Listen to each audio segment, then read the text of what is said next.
ਅੱਛਾ, ਤੁਸੀਂ ਬੜੀ ਖੂਬਸੂਰਤ ਗੱਲ ਕੀਤੀ ਜਿਹੜੀ ਜ਼ੁਬਾਨ ਦੇ ਬੇਸ ਤੇ ਸਾਡੇ ਕੋਲ ਵੰਡ ਹੋ ਰਹੀ ਹੈ। ਹੂੰ।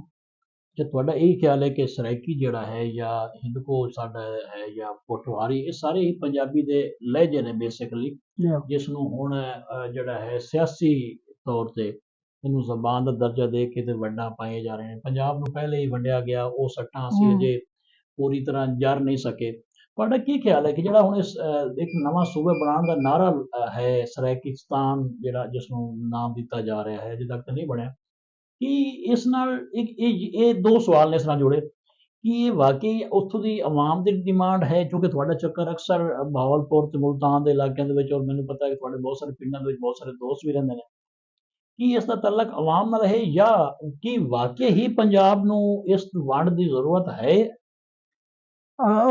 ਇਹਦੇ ਪਿੱਛੇ ਤਾਂ ਫਿਰ ਵੇਖੋ ਨਾ, ਜੇ ਮੇਰੇ ਖਿਆਲ ਹੈ ਸਾਡੇ ਆਇਨ 'ਚ ਜਦੋਂ ਇਹ ਮਨਜ਼ੂਰੀ ਹੋ ਗਈ ਕਿ ਸੂਬੇ ਨੂੰ ਜ਼ੁਬਾਨ ਦਾ ਇੱਕ ਸਤ੍ਹਾ ਦਿੱਤੀ ਜਾਵੇ, ਉਦੋਂ ਬਾਅਦ ਸਵਾਲ ਇਹ ਪੈਦਾ ਹੋ ਗਿਆ ਵੀ ਦਿੰਨੇ ਤਾਂ ਹੈ ਪਰ ਕਿਹੜੀ। ਤੇ ਉਸ ਕਿਹੜੀ ਲਫ਼ਜ਼ ਦੇ ਵਿੱਚੋਂ ਕੁਐਸਚਨ ਮਾਰਕ ਲੱਗਿਆ ਤੇ ਫਿਰ ਇਹ ਸਾਰੀਆਂ ਮੁਖਤਲਿਫ ਸ਼ਕਲਾਂ ਜਿਹੜੀਆਂ ਨੇ ਇਹ ਬਣਦੀਆਂ ਗਈਆਂ।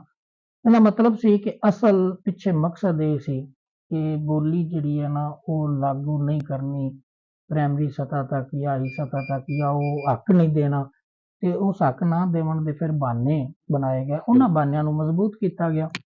ਅੱਛਾ, ਹੁਣ ਜਿੱਥੋਂ ਤੱਕ ਤਾਲੁਕ ਹੈ ਨਾ ਕਿ ਕੋਈ ਵੀ ਸੂਬੇ ਦੇ ਅਲੱਗ, ਉਹਦੇ ਉੱਤੇ ਮੈਂ ਪਹਿਲੇ ਅਰਜ਼ ਕਰ ਚੁੱਕਿਆ ਕਿ ਬੰਦੇ ਦੇ ਸੁਖਿਆਈ ਦੇ ਲਈ ਜਿਹੜੀ ਐਡਮਿਨਿਸਟ੍ਰੇਸ਼ਨ ਹੈ, ਉਹਦੇ ਕੰਮ ਵੱਖਰੇ ਵੱਖਰੇ ਹੋ ਜਾਵਣ, ਉਹਦੇ ਘਰ ਦੇ ਅੱਗੇ ਉਹਦੇ ਕੰਮ ਹੋਵਣ, ਇੱਕ ਬੰਦੇ ਨੂੰ ਔਖਾ ਨਾ ਹੋਵੇ। ਇਖਤਿਆਰਾਤ ਨੂੰ ਥੱਲੇ ਲੈਵਲ ਤੱਕ ਲੈ ਆਓ, ਉਸ ਨੂੰ ਕਮਿਸ਼ਨਰ ਡੀਸੀ ਲੈਵਲ ਤੇ ਇਖਤਿਆਰਾਤ ਦਿਓ ਤਾਂ ਕਿ ਉਹਨਾਂ ਨੂੰ ਸੈਕਟਰੀਏਟ ਦੇ ਚੱਕਰ ਘੱਟ ਤੋਂ ਘੱਟ ਲਾਣੇ। ਲੇਕਿਨ ਉਹ ਬੋਲੀ ਦੇ ਉੱਤੇ ਸੂਬੇ ਨੂੰ ਵੱਖਰਾ ਕਰਨਾ, ਉਹ ਬਿਲਕੁਲ ਮੈਂ ਤਾਂ ਉਹਨੂੰ ਸਿਆਣਪ ਨਹੀਂ ਸਮਝਦਾ।